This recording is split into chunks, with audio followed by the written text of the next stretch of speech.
Bonsoir. Nous allons nous lever devant la présence du Seigneur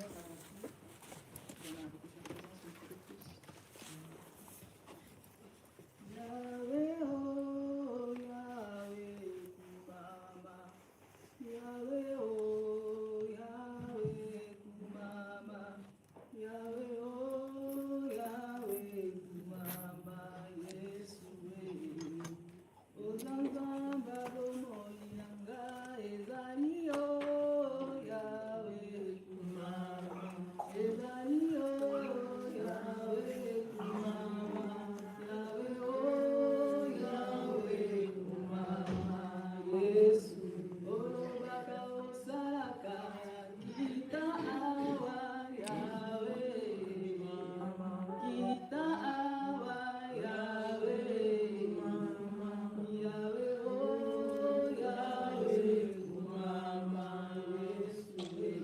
Nami kikobomba na kokite, motemesede Yahweh. Motemesede Yahweh. Kumama Yahweh, Yahweh, Kumama Yesu. Nous passons au-devant de toi ce soir, Seigneur. Je te recommande ces bons moments creux. Tendre Père, je veux supplier que je disparaisse et pas que tu puisses apparaître, Seigneur. Je ramène, Seigneur, de voir les pensées, Seigneur, de tes enfants captifs à l'obéissance de ta parole, Seigneur. Sois élevé au-dessus de tout ce soir. Je viens, Seigneur, t'élever à toi qui as l'éternel de nous. Je viens, Seigneur, t'élever à toi qui ne m'appelle pas, Seigneur, simplement femme, tu as été sans limite. Je viens te lever le seul à qui je me sens plus à l'aise quand je l'appelle dans ma langue maternelle en lui disant Bandagé. Je viens, Seigneur, te lever ce soir, le Dieu, quand je l'appelle, il convoqua les mots, je sais qu'il se lève. Je viens te lever ce soir, toi qui, dans ma langue maternelle, on t'appelle Tatwenda Wabanabanshia. Amen. Je viens te lever ce soir, toi qui, dans ma langue maternelle, on t'appelle Bayenda Wabakajibankamba, qui signifie le mari de l'heure et le père de surprenant. Sois élevé ce soir, viens occuper la place que tu veux, Seigneur, au milieu de nous. Viens occuper la place que tu veux, Seigneur de gloire, papa. Je déclare captif l'obéissance, Seigneur de gloire, papa, de ta parole en Seigneur Yahweh. Donc, tous ceux qui ne parlent de toi, nous les chassons, Seigneur de gloire. Donc, nous déclarons mille sans effet, ton regard, toute puissance démoniaque, toute puissance qui ne confesse pas ta Seigneurie. Nous élevons sur l'étendard de ta gloire. L'étendard de la gloire du gloire de celui qu'on appelle CCC. L'étendard de la gloire de celui qui est au-delà de la faculté, au-delà de Donald Trump. L'étendard de la gloire de celui qu'on appelle le roi de gloire. Sois élevé, toi, le seul qui peut nous relever. Nous te bénissons, nous te louons, nous te rendons grâce, nous proclamons ta Seigneurie. Nous élevons le voir comme un Seigneur et nous te disons bien et règne nous le Dieu. Amen. Merci Seigneur.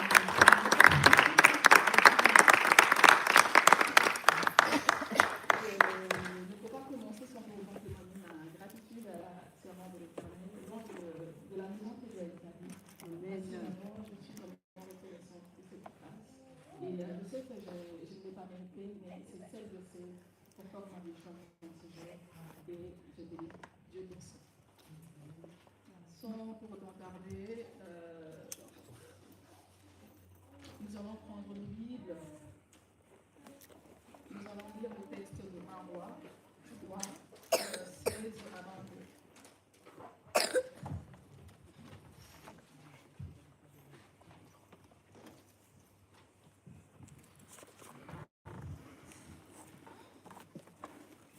Je lis au nom de Jésus. Amen. Alors que Samuel fut venir chez le roi, et se présenta à lui. Viens me parler. Pardon, mon Seigneur. Moi et cette femme, nous demeurions dans la même maison. Et j'ai accouché près d'elle dans la maison. 3 jours après, cette femme a aussi accouché. Nous habitions ensemble. Aucun étranger n'était avec nous dans la maison. Il y avait que les deux. Le fils de cette femme est mort pendant la nuit, parce qu'elle s'était couchée sur lui. Elle s'est levée au milieu de la nuit. Elle a pris mon fils, c'était tandis que la servante dormait. Et elle a et elle a accouché dans son sein. Et son fils, qui était mort, elle a accouché dans mon sein. Le matin, je me suis levée pour allaiter mon fils, et voici, il était mort. Je le regardais attentivement le matin, et voici, ce n'était pas mon fils que j'avais enfanté.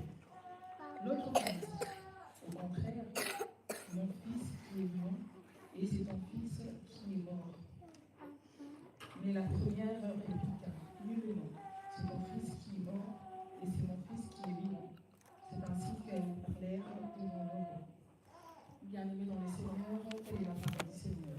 Amen. Nous savons tous cette histoire, il s'agit de deux femmes prostituées qui, l'une a étouffé son fils pendant la nuit, pendant qu'elle dormait. Donc elle n'était pas du tout éveillée, mais par contre, celle dont l'enfant était encore vivant, cette femme a eu le changer contre l'enfant de l'autre femme qui était endormie. Nous continuons toujours dans le même thème, c'est femmes soient éveillées. Mais durant ce passage, nous allons évoquer notre sous-thème qui est l'importance d'être vigilante. Donc, la vigilance.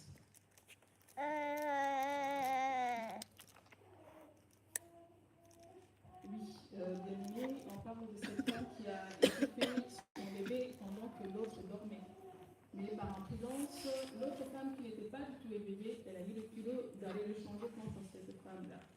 Et il en est de même, pour moi je suis allée pas plus loin, mais je me suis basée beaucoup plus sur le bébé, parce que c'est ce qui est un peu le noyau en fait, du problème qui les a poussés d'aller voir le roi Salomon. Merci.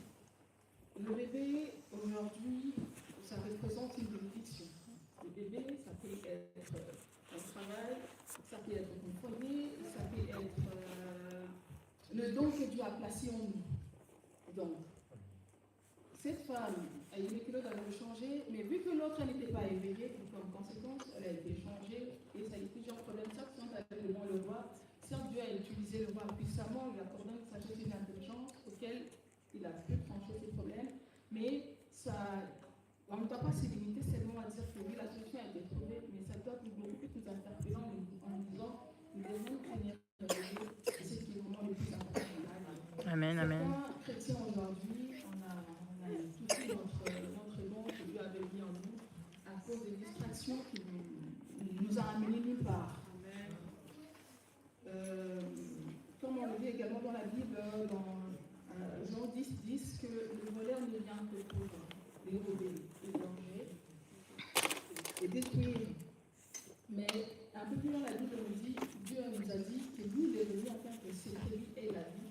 Il ne s'est pas seulement limité dans la vie, mais il a dit la vie en abondance.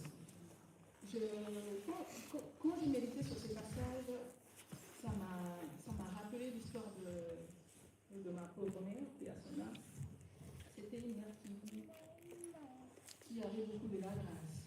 Elle avait beaucoup de la grâce et elle sortait dans une famille de 24 enfants. Elle occupait la 3e place. Et dans les seins de sa mère, elle était l'unique enfant dans une famille de 24. Et ma pauvre mère, c'est tellement que son père l'aimait beaucoup, l'accordait beaucoup de confiance, même ses frères et sœurs, elle restait beaucoup plus attentive à ce qu'elle disait, et c'était une dame qui, à chaque fois que tu pouvais la consulter, tout ce qu'elle te disait, en tout cas, tu pouvais toujours tirer profit en termes de conseils et d'autres. Mais comme elle n'était pas éveillée, elle a eu de fréquentations qui ne l'ont pas vraiment aidée dans sa vie. Toutes ses copines l'ont tellement jusqu'à 7 heures. Tous ses ex-maris, ce sont ses copines qui l'arrachaient. Et comme conséquence, j'ai gardé ma mère à cause d'une maladie qui est bien connue. Certes, aujourd'hui, il y a des traitements pas curatifs, certes, il y a des restes palliatifs, mais on peut encore vivre avec ces bébés. Mais je me souviens que ma grand-mère, elle n'avait pas aussi laissé ma mère tranquille, vu que c'était l'enfant d'une autre personne. Il y avait le guéguerre, donc Dieu m'a fait voir que le combat de ma mère, ce n'était pas seulement au niveau de son entourage, mais même au niveau du noyau familial, elle avait des combats, mais auxquels elle n'était pas restée éveillée. Et c'était une dans des distractions qui n'ont rien apporté. Et je vous dirais que les nuits, souvent il a tendance à prendre en fait ce qui est vivant, l'échanger pour le laisser qui est parle. Donc la vie de ma mère, ce n'était pas ce qu'elle vivait. Et c'était, oui, le diable a changé la vie comme conséquence. Je l'ai perdu. Mais je rends grâce à Dieu pour ça. Lui qui est vrai pour le temps et les circonstances. Et il a pris charge. Il m'a pris en charge. Et Amen. c'est ce que je suis aujourd'hui. Amen.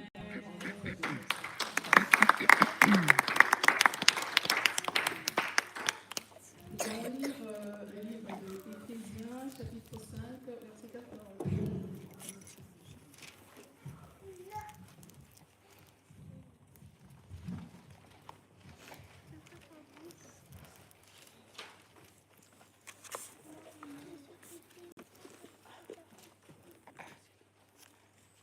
Nous lisons au nom de Jésus-Christ, la Bible dit, c'est pour cela qu'il dit, réveille-toi, toi qui dors, réveille-toi d'entre les morts, et Christ te guérira. Une femme ne peut pas rester couchée. Une fois que tu restes couché, sache que même si tu as des promesses auxquelles tu sais que oui, je suis appelée à devenir une dame demain, tu ne bouges pas, si la vie ne tombera pas du ciel, et rien n'avancera de ta vie. Tu dois rester éveillé, prier sur les promesses que tu as reçues. Je me suis rendu compte également pendant ma méditation que j'ai prié sur les promesses. Dieu m'a aidé à rester éveillé pendant longtemps sans pour autant que je sache que j'étais en train de préparer en fait mon avenir, ma vie et celle que je suis devenue aujourd'hui. Ma mère m'a laissé à l'âge de 7 ans et mon grand-père m'a récupéré. Mon grand-père fit un grand état. Quand il m'a récupéré, il m'a enlevé de la capitale pour m'amener en province. C'est en Bénin. Et arrivé là-bas, à chaque fois que tu faisais quelque chose, la seule chose qui sortait de la bouche de mon oncle étant, c'était tu partiras comme ta mère. Tu partiras comme ta mère. Mais à l'époque, je ne savais pas, je sais que ma mère était décédée d'une maladie, mais partira comme ta mère, ça ne me parlait pas. Et en même temps, ma grand-mère, à chaque fois qu'elle me conseillait, qu'elle me conseillait, elle finissait par un terme en me disant Bella-moi mon fort intelligent. Donc, ce qui revient à dire que quand on donne conseil à un enfant qui a ses parents, toi dont les parents ne sont plus en vie, prête attention, prête l'oreille. Ce sont des petits termes comme ça qui me captivaient. Mais avec le temps et les circonstances, ça n'a pas marché et je me suis retrouvée en pleine capitale chez mon père. Et sachant que mon père aussi, c'est le deuxième fils d'Abraham. Dieu nous a aussi bénis. Ils sont une très grande famille en termes de taille. Et j'avais un peu du mal à y rester. Et comme conséquence, j'ai quitté la maison de mon père pour aller vivre chez mon oncle. Mais par contre, j'étais une fille, en tout cas, quand on me produisait des conseils, j'avais vraiment l'habitude de faire plus cela, sans pour autant me laisser aller par des copines. Déjà, à chaque fois, quand je me promenais avec une copine, la seule chose qui sortait, fais attention, tu finiras comme ta mère. Fais attention, tu finiras comme ta mère. Ce sont des termes qui, ça me travaillait, mais la vraie signification, je ne comprenais pas de quoi il s'agissait. Un oncle me récupère, mais l'oncle m'a récupéré, c'était pour pouvoir se contenter de petits services. Je puisse aider sa femme à faire des entretiens à déménage. Ce n'est pas quelque chose qui m'avait vraiment dérangé. Je le faisais bonnement. Et j'ai décroché mon oncle en 2009. Moi et mon oncle, on s'est séparés à cause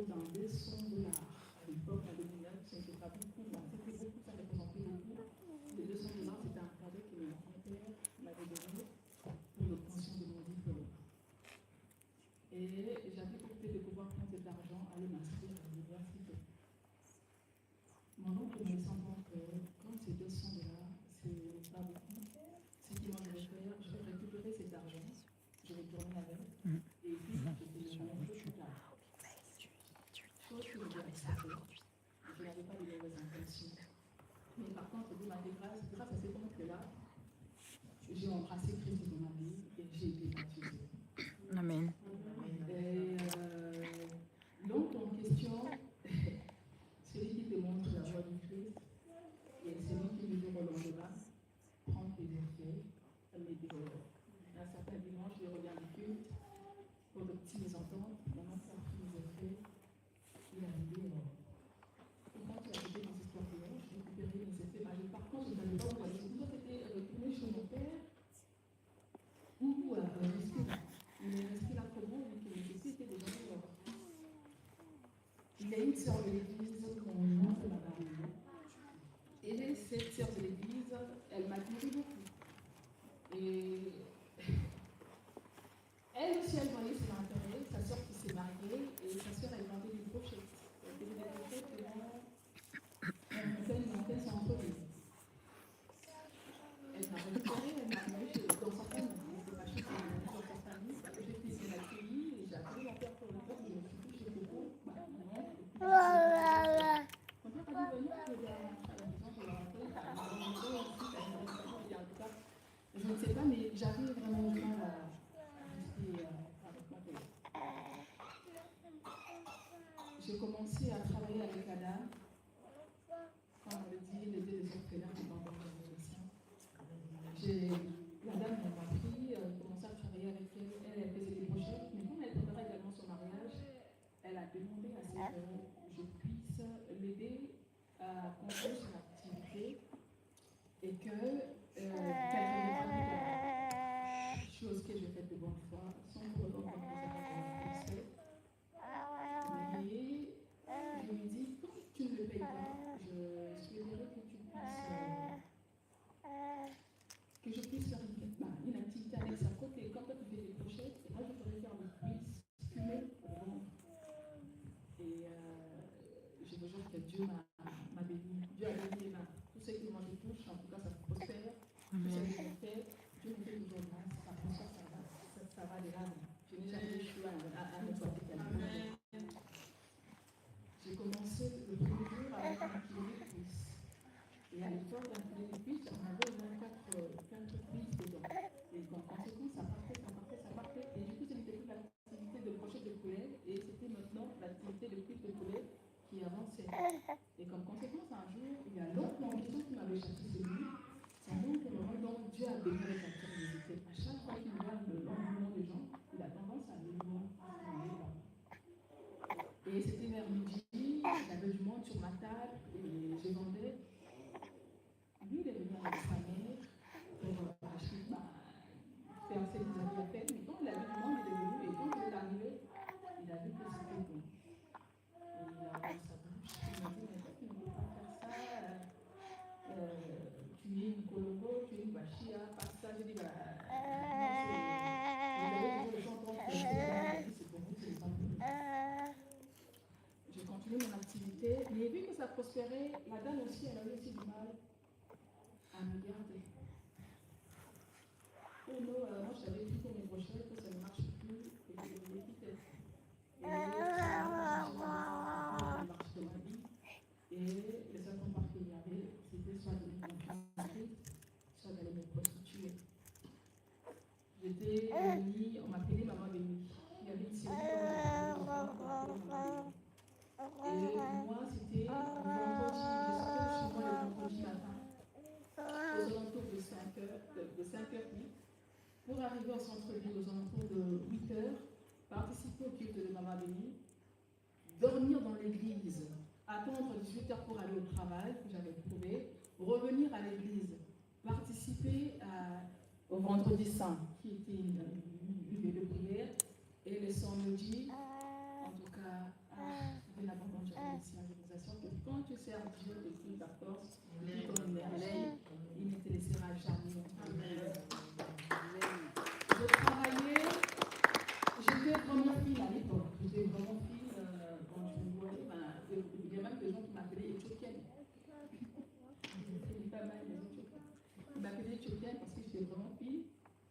Et quand je suis servée Dieu, les endroits que j'aimais beaucoup faire, c'était les toilettes. Et il y avait un endroit où c'était bétonné, mais qu'on oubliait vraiment balayer, enlever toutes les poussières. Et quand je le faisais, toujours que j'avais plein de poussière dans ma gorge. Et en termes de distance, je pourrais prendre cette largeur, mais en termes de longueur, ça pourrait commencer par là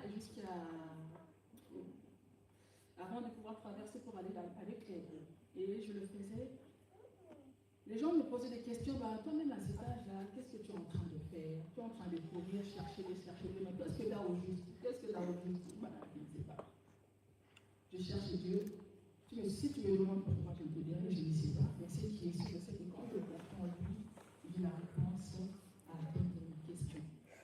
Je veillais et je priais sur mon avenir, je priais sur l'avenir de mes enfants, je priais sur le fruit de mes entrailles, je priais pour le futur mariage auquel je ne savais même pas qu'un jour j'allais me marier. Dieu m'a fait grâce. Quand je me suis mariée à l'âge de 23 ans, c'est une son et notre culture à nous, ce n'est pas que quand on vient pour marier une femme, on commence par plusieurs cérémonies, présentation, d'autres choses. Chez nous, quand tu arrives, tu dis que là, tu veux chercher demander la main de ton enfant, on te demande comment tu t'es préparé. Donc, si tu dis que oui, je me suis préparée, ça, de ça, tu dis l'enfant. C'est pour vous dire que il y a des choses auxquelles, si des situations difficiles ne m'étaient pas arrivées, si mon oncle ne m'avait pas permis de pouvoir connaître Dieu, parce que je peux le dire que c'est grâce à lui, je ne savais pas que Dieu existait, je priais, rien que pour prier, mais en soi, connaître Dieu, rester éveillé sur le sujet, prier, verser sur le sujet, en tout cas, je ne savais pas. Mais c'est grâce à cet oncle-là que j'ai connu Christ. Et grâce à la où il m'a apporté, j'ai su comment prier et rester éveillé. Il y a également de choses qui m'est arrivées où tu arrives au travail, Dieu t'a béni avec un travail, Dieu t'a béni avec un mari, mais tu arrives au travail, tu sens que tu n'as pas la paix. Tu cherches à comment démissionner, tu cherches comment quitter ton foyer, tu cherches comment tout abandonner. À un moment donné, ça commence à en faire un peu beaucoup. Je me suis dit, non, ça ne marchera pas. Et c'est comme si on blaguait avec ma collègue, celle qui marchait, elle marchait tellement beaucoup. Mon histoire d'alternance, c'est comme un petit peu l'histoire de Noël, où tu arrives à un endroit, tu pries pour quelque chose, et Dieu te bénit avec l'alternance, Dieu te bénit avec ton école, et tu arrives, tu es choqué, tu es aimé par tes responsables, mais les collègues qui supportent pas, elles étaient sur moi. J'ai dit, voilà, j'ai dit à la collègue en question, c'est bien de ce que je fais, mais soyons rationnels, parce que c'est une collègue qui a plus de lions dans l'entreprise. Soyons rassurés que je serai dans le ministre. Je blaguais en disant ça. Mais j'ai compris une chose, à chaque situation qui m'arrive, et Dieu me donne toujours la force de pouvoir aller au-delà. À chaque fois qu'il y a une situation, il me donne toujours une force pour aller encore plus loin. Je commence à faire ma prière. Je dis à ce que j'ai dit, Seigneur, c'est toi qui m'as béni avec ce travail, c'est toi qui m'as béni avec mon école, parce que mon entreprise, c'est quelque chose que je n'avais pas rêvé. Mon entreprise, c'est mon école. Donc, une double casquette. Je croise des collègues comme des professeurs et je croise également des collègues comme des collègues. Et je commençais à prier sur ces collègues, sur la collègue en question. Elle avait vraiment d'ancienneté dans l'entreprise. Je commençais à prier. Dieu dans sa bonté, dans sa souveraineté. Le jour où on a fait 2 semaines de prière, de forte prière, où je suis restée éveillée toutes mes nuits, où j'étais vigilante, je me suis dit, ça ne passera pas. Dieu s'est révélé puissamment. Et la dame en question, à l'occasion de rien, elle est venue nous annoncer qu'elle avait déposé sa lettre de démission. Et je lui ai dit, c'est pour la même vie. On lui a donné des balles et on partira en Uganda. Amen. Elle est partie. Elle a été sauvée. C'est pas vrai qu'aujourd'hui, il est arrivé également des choses où on a des enfants. Je ne peux pas monter la course en disant que j'ai des enfants merveilleux, des enfants qui m'écoutent beaucoup, non. Mais en discutant avec la prophétesse, Myriam, elle m'a laissé entendre que tu as des enfants qui sont venus, prie pour eux. Il m'est arrivé aussi des fois à lâcher prise, à me dire que je ne sais plus quoi faire, je ne sais plus comment me payer. La seule chose pour moi, c'est de prendre mes responsabilités. Mais la femme l'a dit, fais une responsabilité, c'est donner l'accès au diable. Fais une femme sans vie, une femme sans vie, de l'enfant. Amen. Et la personne qui viendra combattre à ta place. On a traversé une situation qui était un peu compliquée. Il y a des choses auxquelles moi j'entendais parler qui viennent de Haïti, qui venaient ailleurs dans d'autres familles, où chaque année il y a des gens qui mouraient. Mais moi personnellement, dans ma famille où je suis sortie, je sais que le premier c'est beaucoup très élevé. Dans l'âge de 85, à partir de 85, quand les gens le savent. Mais j'ai connu une situation où, à l'espace de 4 ans, j'ai perdu 4 frères, des frères et sœurs avec lesquels j'ai grandi ensemble, mourir chaque année. Et il faut la savoir que le frère a dit. Elle me dit, Stéphanie, tu dois rester éveillée. Parce que si tu ne te lèves pas, sois-en assuré que l'année prochaine, vous allez aller en deuil. Et j'avais même honte de pouvoir dire, annoncer en fait, à mon entourage que j'étais arrivée un jour où j'ai perdu une sœur. Et je dors la nuit, j'ai fait un rêve qui était bizarre en fait. Dans le rêve, je voyais le frère de mon père, avec lequel on s'est vu il y a longtemps, mais il s'est vu pour pouvoir me faire. J'étais tellement révoltée, j'ai appelé mon père le matin. Je lui ai dit, papa, cette fois-ci, nous allons partir 50-50. Il n'y a personne qui tombera de ma famille. Dis à tes frères d'arrêter ce qu'ils sont en train de faire. Cette fois-ci, nous partirons. En tout cas, j'ai dit un peu de mots plus choquants que je m'abstiens à dire là. Et mon papa m'a dit, Stéphanie, et j'ai fait écouter. Mais en même temps, quand j'ai appelé mes frères et sœurs, mon père les a fait un rapport. Et ils m'ont dit, mais là, Stéphanie, est-ce que tu sais ce que tu as dit? C'est comme si tu as entré, Dieu allait réveiller les sorciers. Dieu dit, Albert te verra, celui qui aura moi, et celui qui retournera, sera. Toi qui sais que tu sais rencontrer Dieu, continue à ce Dieu-là, sœur ou frère. Mais c'est la seule chose que moi je vous dirais, réveillez-vous la nuit. J'ai donné des orientations. Dieu m'a utilisé à donner des orientations à mes frères et sœurs, ok? Mais en fait, on ne pouvait pas vraiment se réveiller, mais spirituellement, on se réunissait. Et je dis quelque chose en ignorant en disant qu'ils vont se réveiller, ils vont prendre du bois pour allumer, et nous, on va se servir de ces bois-là pour cuisiner avec. Ils ne vont rien faire avec. On a commencé à intercéder et au bout de quelques mois, j'ai appris que le frère de mon oncle avait des aventures est décédé. Et il est décédé comme il est décédé le matin, et le soir il connaissait les gens. Et il a été enterré sans ses enfants. Je rends grâce à Dieu pour ça. C'est pour vous dire que si je n'étais pas resté réveillé, si je n'étais pas vigilant, peut-être que c'est une situation qui allait se dégénérer. Et moi qui est devant vous, peut-être que vous allez me voir tout carrément. Vous allez parler de la sœur Stéphanie, mais dans le temps passé, on avait connu une sœur Stéphanie. Elle était comme ça, elle a laissé ses 4 enfants. Mais grâce à la vigilance, aujourd'hui je me tiens devant vous. Grâce à la vigilance, le Seigneur qui s'est fait dans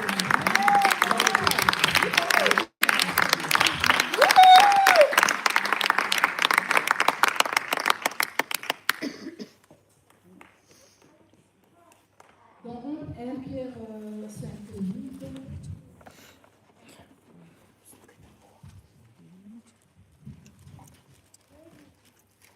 Pierre 5, 8, nous lisons au nom de Jésus.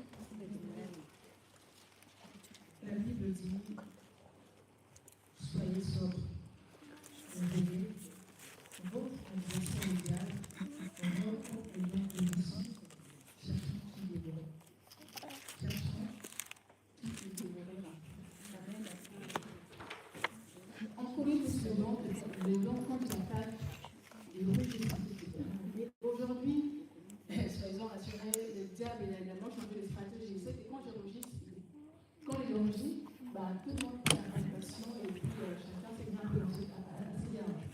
Mais aujourd'hui, il avance à petit pas comme un petit chat, il ouvre comme un petit chat, et c'est pour les gens qui ne peuvent pas rester attentivement les attentes. C'est toi qui dois te lever la nuit et dire ça à toi, c'est. Amen. Ils sont en conférence, en réunion pour pouvoir déclarer une université sur ta vie, sur ta vie. Donc tu dois te lever assez, assez. Amen. Tu dois changer la destinée des enfants pendant la nuit, pendant que tu vas. Rester éveillé pendant la nuit, déclarer sur tes enfants, déclarer sur tes projets, déclarer sur ton travail, déclarer sur. Je ne sais pas si c'est déclaré ton projet, mais tu déclares sur ça. Tu proclames la souveraineté, tu proclames la puissance, tu proclames le sang de Christ. Je veux dire que Dieu n'a jamais menti. Et il ne laissera pas son nom. Il ne laissera pas son nom pour donner gloire au diable. Amen, amen. La seule chose que je pourrais te dire, ma soeur, mon frère, crois en Dieu. Fais-lui confiance. Il t'a dit, lève-toi, cherche ma face, et je te laisserai prier. Lève-toi et t'exhorte, cherche la face du Christ. Lève-toi et je t'exhorte. Crée un projet auquel tu sais que tu associeras Dieu. Le bébé que tu as aujourd'hui, ce sont des projets peut-être que tu as mis dans le placard, tu ne comprends pas comment tu verras pour que tes projets puissent avancer. Tu as un plan, mais tu ne sais même pas comment t'en sortir. C'est parce que tu as un plan, mais tu ne sais pas comment vraiment prier pour ça. Tu as un plan, tu as un bébé, mais tu ne sais pas aussi comment l'entretenir. Tu as un bébé, mais tu ne sais pas aussi quel. Je dois me réveiller la nuit pour pouvoir surveiller mon fils, mon petit bébé, vérifier si sa bouche est pleine ou pas. Faisons très attention. Plusieurs personnes ont des. Une personne, la Bible dit que Dieu a formulé de bons projets pour nous, des projets de paix et de bonheur et non de malheur. Amen. Mais aujourd'hui, nous vivons des choses qui sont contraires à ce que Dieu nous a promis. Pourquoi? Parce qu'on n'est pas éveillé. On n'est pas éveillé. Moi, je voyais devant nous, ni côté, ce que mon oncle a fait, Dieu a utilisé mon oncle pour que je puisse soutenir. Peut-être qu'il avait été prostituée, qui sait. Peut-être que j'allais me retrouver la tête dans le tombeau déjà à cette heure-là, parce que oui, je suis mal emportée. Je suis allée au loin de la parole du Seigneur. Voilà, il y a quelque chose qui est arrivé. Mais dans sa souveraineté, dans sa prière, comme on le dit, tout ce que Dieu fait. Et la souveraineté, tout ce que je suis devenue, grâce à ce Dieu. Et c'est un Seigneur, en se faisant que oui, tu as la grâce de Dieu qui nous dira rien. Non, tu as la grâce de Dieu, mais essaie de faire un pas. Donc on dit, tout chemin, nous les humains, on dit que tout chemin mène à Rome. Écoutez ce que tu crois en notre humain, qui croit en un Dieu qui est puissant, qui croit en un Dieu qui est fidèle, qui ne dit même pas que son Dieu est tout puissant. Tu te limites en disant que oui, j'ai ça comme projet, j'ai ça comme bébé, mais le bébé, moi, qui n'arrive pas à marcher, je laisse. Ce sont des projets. Le projet A n'a pas marché, crée un autre projet B. Amen. Associé, Amen. Oui, je trouve une formation de travail. J'avais un peu de mal à trouver du travail, mais je remets un autre plan à Dieu. C'était soit trouver un travail, soit trouver, reprendre les études, mais en alternance. Et quand je partais, je n'avais même pas d'entreprise, mais en restant à la maison, j'avais tellement de mal que je me suis dit, mieux vaut aller. Et la bénédiction de trouver là. Et aussi, je trouve une entreprise qui m'appelle pour pouvoir travailler. J'avais fait des études pour aller travailler. Mais il ne voulait pas Dieu. Il a laissé au champ. Amen. Et Dieu nous a fait un projet.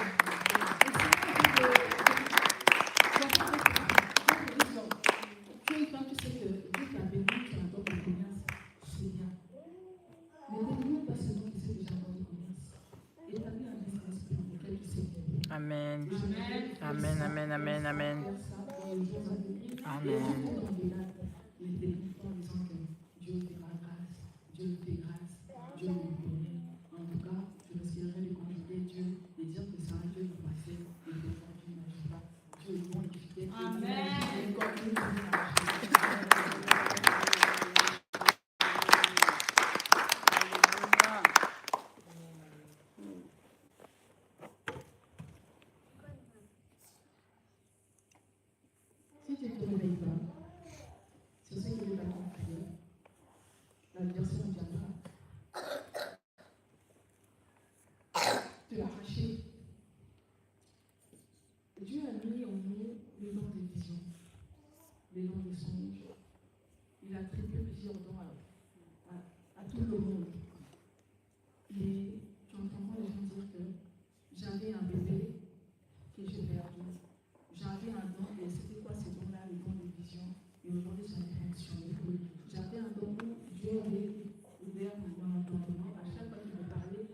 marcher. Je vous évoque ce soir, soyez vigilants, soyez vigilants.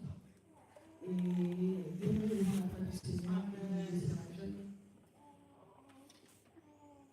Nous allons plaider pour